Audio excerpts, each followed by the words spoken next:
Hi friends, நாங்கள் படிக்கும்போதெல்லாம் ஒரு நோட்டு வாங்கி அதை 5ஆக டிவைட் பண்ணி 5 சப்ஜெக்ட்டுக்கு யூஸ் பண்ணுவோம். இப்போலாம் அப்படி கிடையாதுங்க. ஒரு சப்ஜெக்ட்டுக்கே 5 நோட்டு அந்த மாதிரி யூஸ் பண்ணுறாங்க பசங்க. நம்ம குட்டீஸ் எல்லாருமே ரொம்ப பாவம் தாங்க. அவங்கள விட அவங்க பேக் சைஸ் ரொம்ப பெருசாக இருக்குது. இந்த அனுபவம் உங்களுக்கு இருந்தால் கமெண்ட்டில் சொல்லுங்கள். இன்றைக்கி எங்கள் வீட்டில் என்ன டிஃபன்னு பார்த்தீங்கன்னா, கோதுமை உப்புமா தாங்க.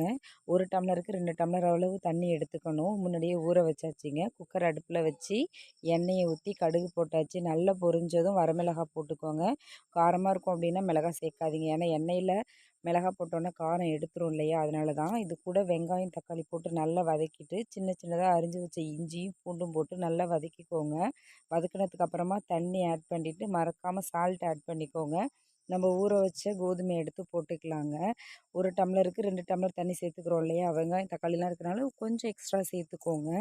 இதுக்கு தேங்காய் சட்னி வச்சு நம்ம சாப்பிட்டோம் அப்படின்னா சூப்பராக இருக்கும். நீங்களும் ட்ரை பண்ணி பாருங்கள். பாய்.